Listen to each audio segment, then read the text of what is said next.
Ini saya mengambil tema hari ini untuk sharing, tidak panjang-panjang karena sudah pasti banyak sekali para narasumber nanti yang materinya akan sangat menarik. Saya hanya memberikan pembuka saja. Di sini saya mengambil tema data is the new superpower in banking and financial services industry. Oke, next.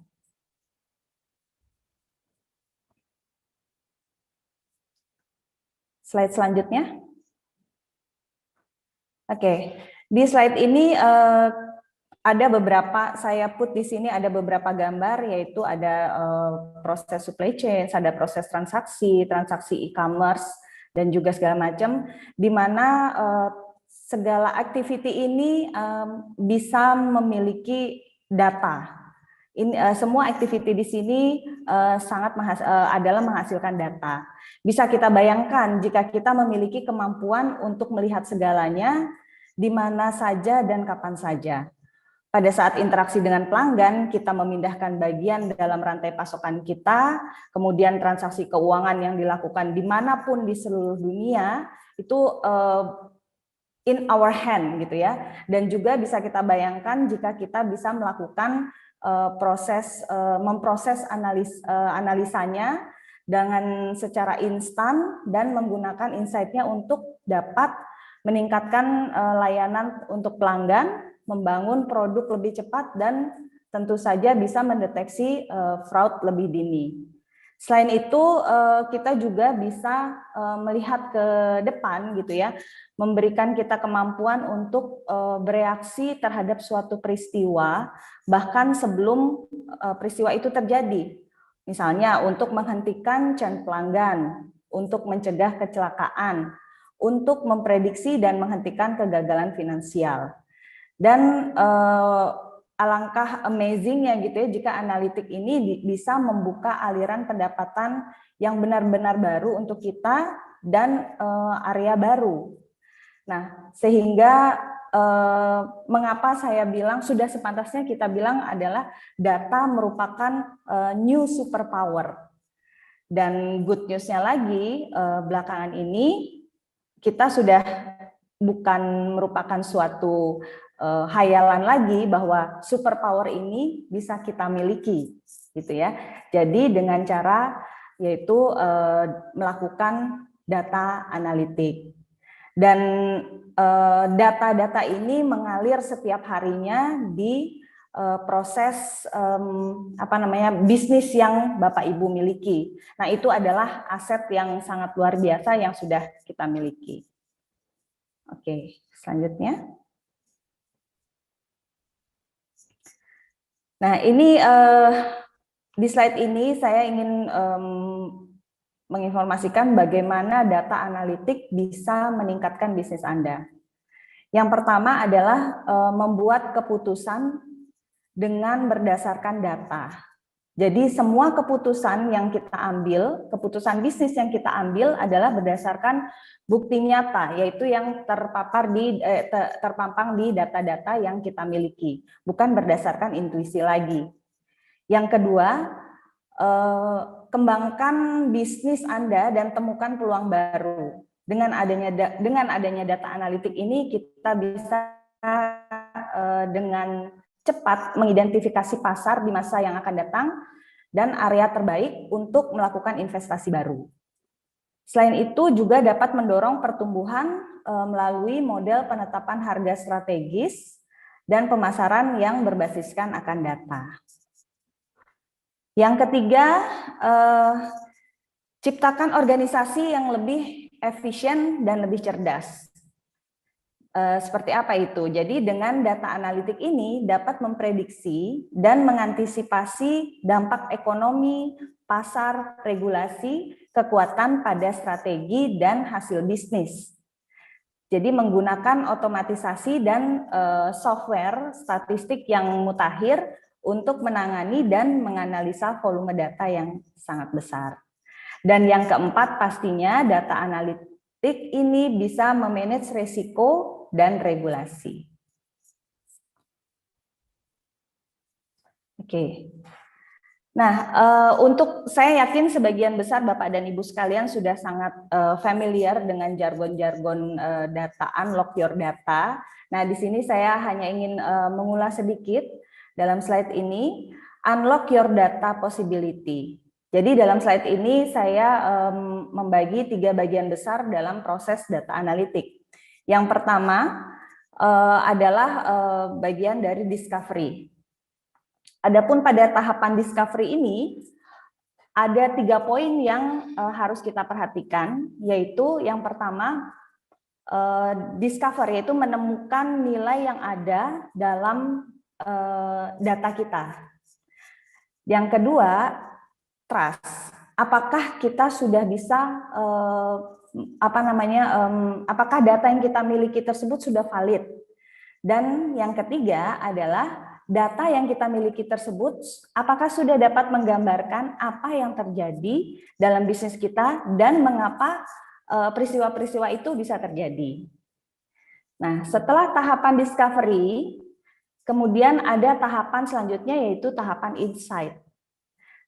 Dalam tahapan insight ini kita mulai melakukan analisa prediktif. Apakah yang akan terjadi di kemudian hari dengan melihat data-data yang ada saat ini. Jadi kita mulai melakukan analisa prediksi. Setelah itu kita juga akan menjawab apakah kita akan melihat apakah jawaban yang tepat untuk bisnis kita ke depannya. Nah, itu adalah tahapan dari insight. Nah, tahapan ketiga yang terakhir adalah tahapan action dan outcomes. Dalam tahapan ini kita bisa melihat apakah insight yang tadi sudah didapatkan, apakah insight tersebut sudah terdistribusi dengan baik, dengan sesuai ke orang yang tepat dan dalam waktu orang yang sesuai dan dalam waktu yang tepat. Oke, jadi poin-poin ini adalah proses dari data analitik. Oke, selanjutnya.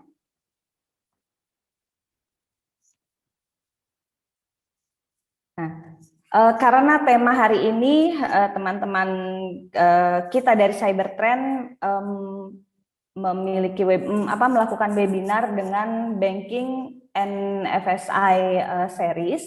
Jadi di sini saya coba memberikan highlight tentang bagaimana data analitik itu bisa bermanfaat terkait dengan di perusahaan asuransi. Yang pertama, dengan adanya data analitik dapat membantu perusahaan asuransi tersebut untuk membuat dan mengembangkan produk yang lebih baik dan dengan strategi pemasaran yang lebih tepat sasaran. Nah, benefit yang kedua adalah penilaian risiko, proses penjaminan emisi dan penetapan harga yang lebih akurat.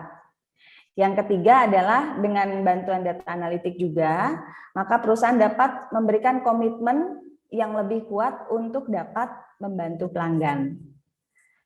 Yang keempat adalah dengan data analitik ini dapat mengoptimalkan manajemen klaim sehingga bisa dilihat dari prioritas dan kompleksitas klaim tersebut.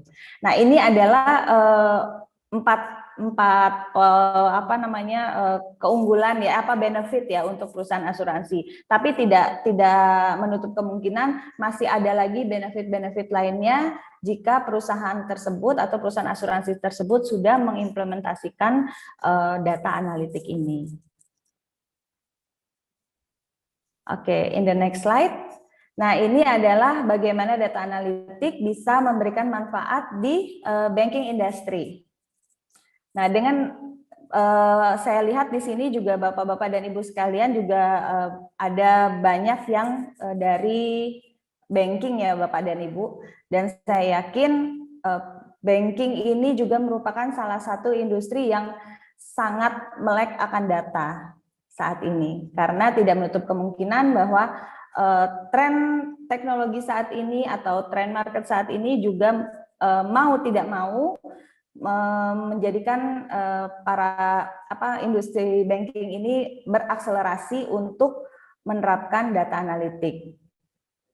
Adapun manfaatnya yang pertama adalah dengan memahami profil customer lebih dalam lagi, dilihat dari transaksinya, aktivitas trading mereka, maka bank juga otomatis dapat meningkatkan pelayanan yang lebih baik lagi untuk para nasabahnya, sehingga dapat meningkatkan tingkat retensi maupun tingkat akuisisi.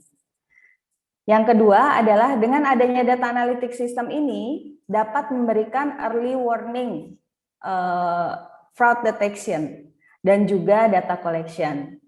Semua fitur ini juga dapat membantu bank untuk menurunkan resiko mereka, resiko biaya, dan untuk mendeteksi fraud yang tadi saya sampaikan lebih dini. Yang ketiga, dengan keunggulan advanced analytics, bank dapat memberikan respons yang lebih cepat dan lebih akurat untuk permintaan regulasi.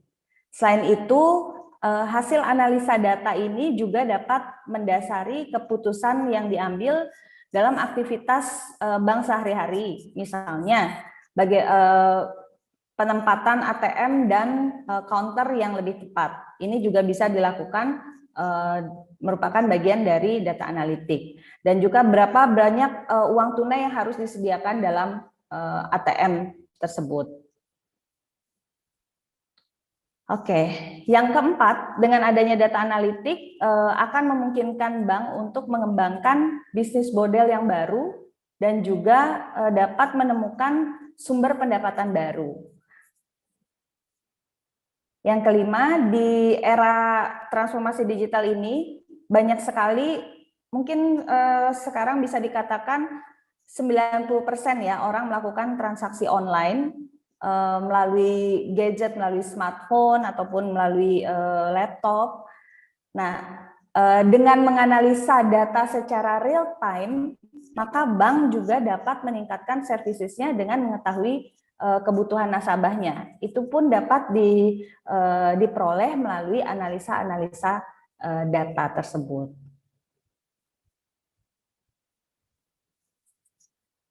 Oke, next.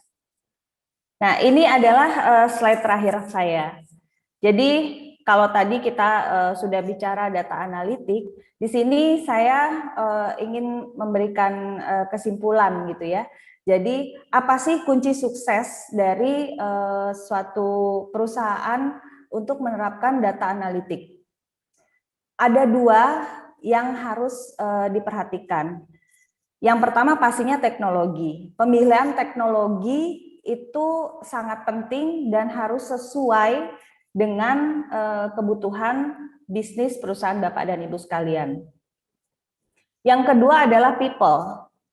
Nah, yang kedua ini tidak kalah pentingnya dengan teknologi. Karena apa? Kesiapan sumber daya manusia di dalam organisasi atau di dalam perusahaan Bapak dan Ibu juga merupakan hal yang sangat krusial dalam kesuksesan penerapan data analitik ini. Jadi, teknologi mutakhir itu tidak bisa bergerak sendiri tanpa adanya SDM. Perlu adanya pemahaman yang mendasar kepada seluruh sumber daya manusia yang ada dalam suatu organisasi akan pentingnya suatu perusahaan atau bisnis yang berbasiskan akan data, atau mungkin belakangan ini sering kita sebut adalah data driven company. Oke, mungkin itu saja pembukaan dari saya. Selanjutnya banyak lagi informasi-informasi terkait dengan teknologi, terkait dengan solusi yang mungkin bisa kita share ke Bapak dan Ibu sekalian. Selamat menikmati webinar ini dan sampai ketemu lagi di waktu selanjutnya ya.